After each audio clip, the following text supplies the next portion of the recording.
আপনি জানেন কি, কোরআনে সবচেয়ে বেশি যে নামটি উচ্চারিত হয়েছে সেই নামটি হচ্ছে আল্লাহ। এই নামটাই হচ্ছে আমাদের ঈমানের কেন্দ্র।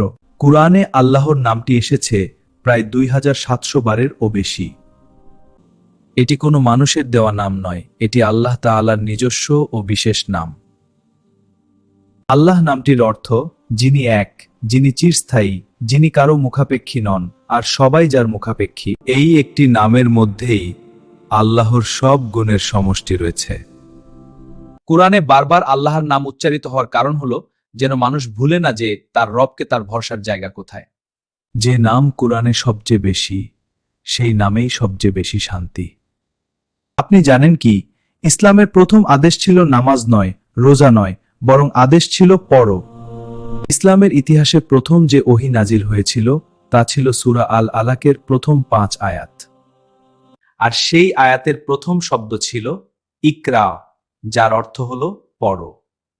পড়ো তোমার প্রতিপালকের নামে, যিনি মানুষকে সৃষ্টি করেছেন, যিনি কলমের মাধ্যমে শিক্ষা দিয়েছেন, মানুষকে শিখিয়েছেন যা সে জানাতো না। ইসলাম শুরুই হয়েছে জ্ঞান দিয়ে, পড়া দিয়ে, শিক্ষা দিয়ে। মানুষকে শিখিয়েছেন যা সে জানতো না। ইসলাম শুরুই হয়েছে জ্ঞান দিয়ে, পড়া দিয়ে, শিক্ষা দিয়ে। ইসলাম মানেই অজ্ঞতা নয়, ইসলাম মানেই জ্ঞান। আজ যদি আমরা পড়া, শেখা আর বোঝাকে অবহেলা করি, তাহলে ইসলামের প্রথম বার্তাকে অবহেলা করা হবে। যে দিন পড়া দিয়ে শুরু, সেদিন কখন অন্ধকার হতে পারে না।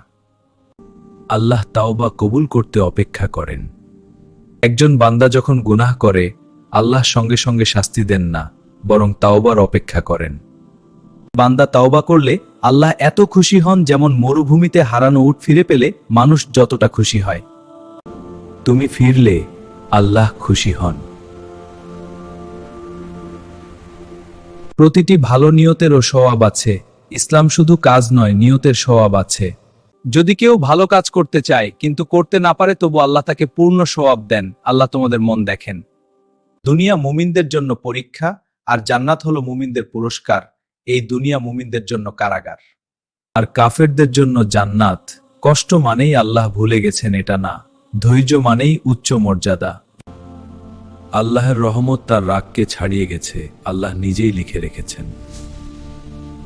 আমার রহমত আমার রাগকে ছাড়িয়ে গেছে, আল্লাহর দয়ার কোনো সীমা নেই।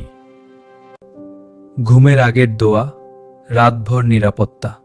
যে ব্যক্তি প্রতিদিন ঘুমানোর আগে আয়াতুল কুরসি পড়বে, আল্লাহ তার হেফাজত করবেন।